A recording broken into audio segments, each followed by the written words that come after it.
ಶ್ರೀಮತಿ ರಾಮಾನುಜಾಯ ನಮಃ.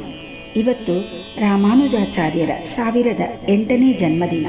ಚೈತ್ರ ಮಾಸದ ಆರುದ್ರ ನಕ್ಷತ್ರ. ಅವರು ಬದುಕಿದ್ದ ಕಾಲದಲ್ಲಿ ನಡೆದ ಒಂದು ಘಟನೆ ನೋಡೋಣವಾ? ಅದು ಅವರು ತಿರುಪತಿಯಲ್ಲಿ ವಾಸಿಸುತ್ತಿದ್ದ ಕಾಲ.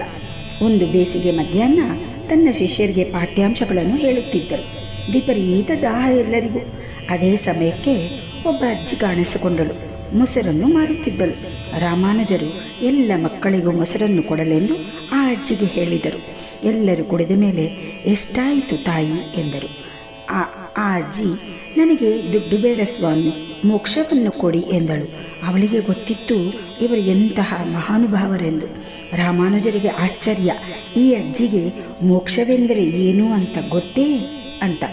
ತಾಯಿ, ನನಗೆ ಸಾಧ್ಯವಿಲ್ಲ, ನಾನು ಮೋಕ್ಷ ಕೊಡಲು ಸಮರ್ಥನಲ್ಲ, ಅದು ನನ್ನ ಒಡೆಯನಾದ ಆ ಮಲಯಪ್ಪನಿಗೆ ಮಾತ್ರ ಸಾಧ್ಯ ಅಂದರು.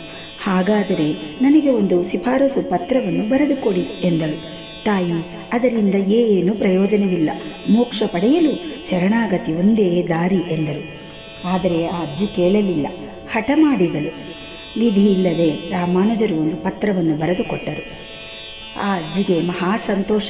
ಯತಿರಾಜರಿಗೆ ನಮಸ್ಕರಿಸಿ ಆ ಪತ್ರವನ್ನು ತಗೊಂಡು ತಿರುಮಲೆ ತಿಮ್ಮಪ್ಪ ದರ್ಶನಕ್ಕೆ ಹೋದಳು. ಆ ಕಾಲದಲ್ಲಿ ಇಷ್ಟೊಂದು ಜನಸಂಚಾರವಿರಲಿಲ್ಲ. ಅಲ್ಲಿ ಅರ್ಚಕರನ್ನು ಕರೆದು, ಸ್ವಾಮಿ, ಈ ಪತ್ರವನ್ನು ದೇವರಿಗೆ ಆಚಾರ್ಯರು ಬರೆದುಕೊಟ್ಟರು ಎಂದಳು. ಅರ್ಚಕರು ಆಶ್ಚರ್ಯದಿಂದ ಆ ಪತ್ರವನ್ನು ಓದಿ ಏನು ಮಾಡೋದೋ ಗೊತ್ತಿಲ್ಲದ ಸಂದಿಗ್ಧ ಪರಿಸ್ಥಿತಿಯಲ್ಲಿ ಆ ತಿರುಮಲೇಶನ ಪಾದದ ಹತ್ತಿರ ಆ ಪತ್ರವನ್ನು ಇಟ್ಟು, ಸ್ವಾಮಿ, ನಿನ್ನ ಭಕ್ತಾಗ್ರೇಸರಾದ ರಾಮಾನುಜಾಚಾರ್ಯರು ಬರೆದುಕೊಟ್ಟ ಪತ್ರ, ಏನು ಮಾಡುತ್ತೀಯೋ ನಿನ್ನಿಚ್ಛೆ ಅಂತ ಹೇಳಿ ತಿರುಗಾ ಆ ಅಜ್ಜಿ ಹತ್ತಿರ ಬರುವುದಲ್ಲಿ ಅವಳು ಪರಮಪದಿಸಿ ಇರುತ್ತಾಳೆ. ಅವರಿಗೆ ಆಶ್ಚರ್ಯ, ಮೋಕ್ಷ ಪ್ರಾಪ್ತಿ ಆಗಿರುತ್ತೆ ಅವಳಿಗೆ. ಭಕ್ತಾಗ್ರೇಸ ತನ್ನ ಭಕ್ತನ ಮಾತು ಸುಳ್ಳಾಗಲು ಆ ಪರಮಾತ್ಮ ಎಂದಿಗೂ ಬಿಡುವುದಿಲ್ಲ. ಇದರಿಂದ ನಾವು ಕಲಿಯಬೇಕಾದ್ದು ಮಹಾವಿಶ್ವಾಸ. ಹಾಗೆ ದೇವರು ಇದ್ದಾನೆ ಅನ್ನುವ ನಂಬಿಕೆ ಎಲ್ಲರಿಗೂ ಇರುತ್ತೆ, ಆದರೆ ಪೂರ್ಣ ವಿಶ್ವಾಸದಿಂದ ನಂಬುವುದಿಲ್ಲ.